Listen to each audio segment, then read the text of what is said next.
So these are things you should not say to a recruiter during your pitch. But before we get into the meat of that content, I just want to give a very quick overview of who EA is and what we are about.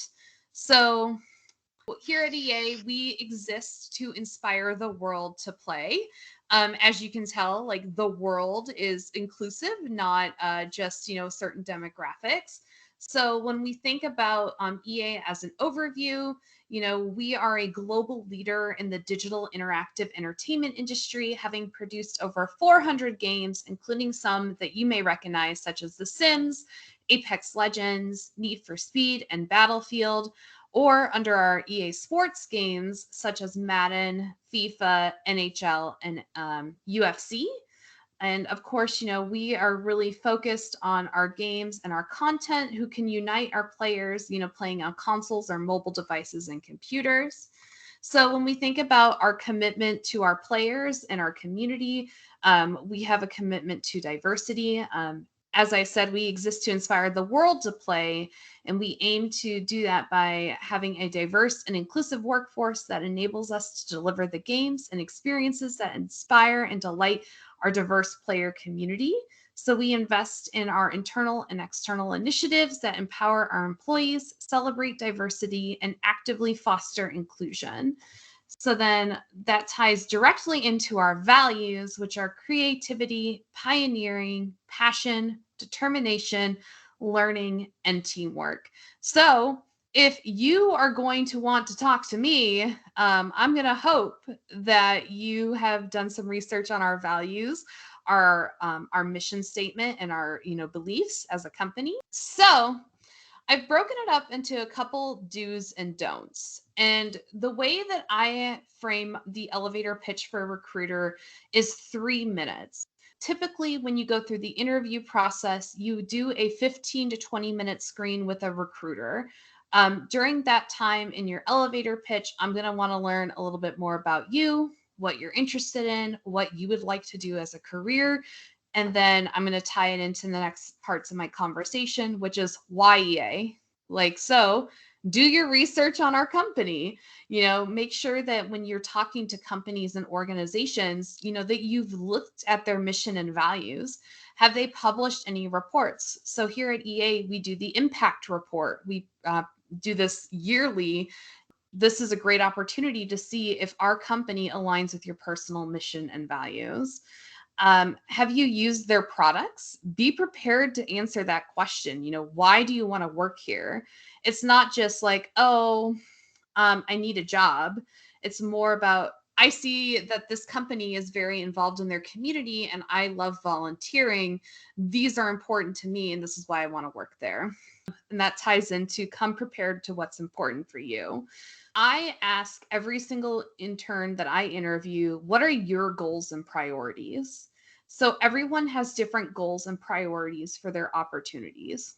Some are looking for a team who has a great culture, or maybe a team that really fosters growth and development. Having these prepared in your mind to kind of talk about with recruiters is super important, because if I can't tell what your goals and priorities are, it makes it really hard to take this back to a team and be like, well, I talked to this, student, but I really couldn't get a read on what they're looking for in an internship or what they're looking for in a career. And I promise you, somebody else has had that conversation and they're going to, move forward a little bit more quickly. And then lastly, send a thank you note. If you've done any kind of, if you've seen me on LinkedIn, I always promote the thank you note. It's not going to get you the job, guaranteed, but it is going to leave a lasting impression to the recruiter, anybody you've interacted with. So if the recruiter schedules your interview, make sure you thank them. If a coordinator scheduled your interview, thank them, and also thank the teams. So as we think about some things that we don't want to do during the conversation, don't be afraid to ask a clarifying question. So maybe you're a little concerned and you're just like, I don't really understand what the person is asking me. Don't be afraid to ask a clarifying question.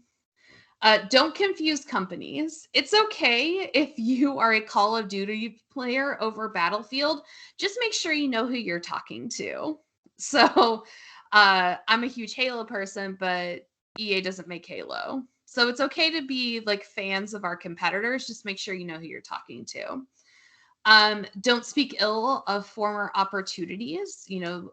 During your pitch or during your kind of time with a recruiter, they may ask you about your previous experience. It's not an opportunity to kind of, talk negatively about it. Always focus on the opportunity versus the experience. And then don't confuse a part of an organization for the entire organization.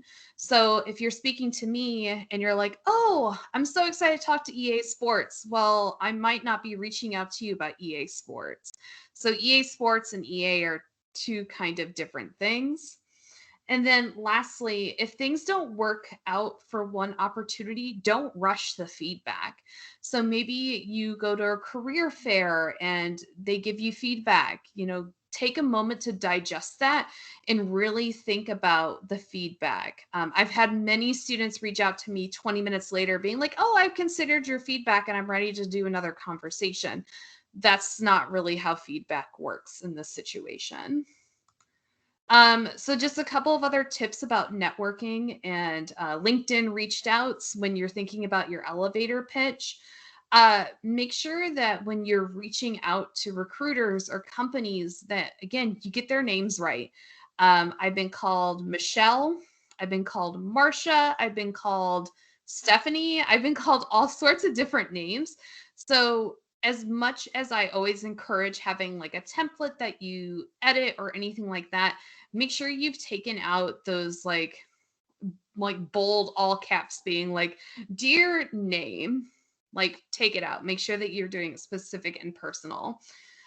Don't make it weird is something that I always have to tell students. Social media is everywhere, and it's okay to find me on Twitter and it's okay to find me on LinkedIn. It's not okay to find me on Instagram or Facebook and reach out to me about career advice. So, something to kind of think about too. I know there's a lot of resourceful ways to get connected with companies, but make sure you're removing the person from the company. Also, don't put the burden on your connection to remember you. So I've met hundreds and hundreds of students through career fairs or networking opportunities, and the they always start off with being like, "Hi, do you remember me?" Unfortunately, no. I have the attention span of a goldfish sometimes. So don't put the burden on your connection to recollect where they met you. So start off being like, "Hi, my name is this, Melissa. I met you at the career fair. We talked about this. Just would love to stay connected." So again, remove that burden from your connection. And then also be patient. My inbox as a recruiter, I have 212 LinkedIn messages and I slowly clear them out and then more come in. So be patient. We're all juggling multiple tasks and sometimes you might not get a reply. Again, we've already talked about like the thinking outside the career fair box. I've met tons of students through professional organizations like Toastmasters or anything like that. So, thinking about those ways where you can refine your pitch and get yourself out there is also super important. And then, lastly, where the biggest chunk of my content will be is so you want to talk about. So many times in a pitch or a career fair conversation, a recruiter is going to ask you about your resume. They're going to ask you about your experience. So, say for example, you want to talk about a difficult work environment, so somebody might see your experience with a company be like, oh, that's really interesting, tell me more about it. If you had a negative experience, focus on what you've learned versus the experience you were in. Your passions, we love to hear about your passions as a recruiter and we want to see what you're excited about in your career. We like to also see how it ties into the things you'd like to do. So you may really enjoy being a leader in your campus community. Focus on why what you do ties into the career that you'd like to be in. Um, think about stakeholder engagement, think about networking, and think about building. Like these are things that recruiters want to hear. Um, the games industry. Sometimes I have to remind students not to come very critique heavy. So it's okay to have some critiques, but if you're like rushing into the conversation to be like, let me tell you about why I think this is terrible, reframe your mindset and be like, are you coming in as a consumer or a candidate? Your next role, be realistic in the alignment. Recruiters hate to hear at any level that candidates are like, I'm applying for the senior director role. First of all, you're a junior in college. It's great to want that as a career path, but think about the journey versus the destination. So be realistic. As an intern, you're not going to manage other interns. And if you do, maybe you're a repeat intern at that organization. So just be really realistic when you're talking to a recruiter about the journey that you'd like to have your career take. Um, you don't know. So you want to talk about something, and then a recruiter asks you a question. You're like, I have no idea what's happening right now. It's okay. You know, we're all learners. We all kind of thrive in this ambiguity space in interviews. So be like, that's a great question. I actually don't know the answer, but this is how I would figure it out. Focus on how you'd get there versus the problem itself. You want to talk about your previous role? Again, go beyond the bullet points in your resume. I've read your resume. I liked your resume. I want to learn more about you. So I can tell if a student has their resume right in front of them as I'm talking to them, because I'm like, they're basically reading their resume back to me bullet by bullet point. Starting your own business. I love the entrepreneurial spirit, but as a recruiter, I'm looking for students and people who are looking to build a career. So if you already know that you have like a 3-year exit, like that's great that you know it. You don't need to tell me that. We're friends, but we're not that good of friends. And then lastly, not having any questions. And this is a candidate's biggest downfall the entire time throughout the process. So when you're talking to me, when you're talking to a team, you should always have questions prepared. Now, it's okay to ask your recruiter, what does the process look like? That's totally fine. It's not okay to ask the team that because they aren't your recruiter. So the questions you should be asking me are about the culture, what does the intern program look like? What does it look like for a university grad? Like tailor your questions for your audience. If you want to ask me what a day in the life looks like, I'm going to tell you what a day in the life looks like for me. I'm not going to be able to answer that question for the team. So that's a great question to ask them. Also, what does success look like in the role? What does the first 30, 60, 90 days look like?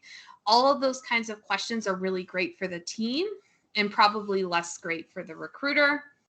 And then lastly, you might be like, wow, I really like this Melissa lady. She seems really fun.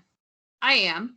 So I'd love to, get EA on your radar. We'll start posting our opportunities for internships this within the next month. Applications are accepted on a position until it's been filled.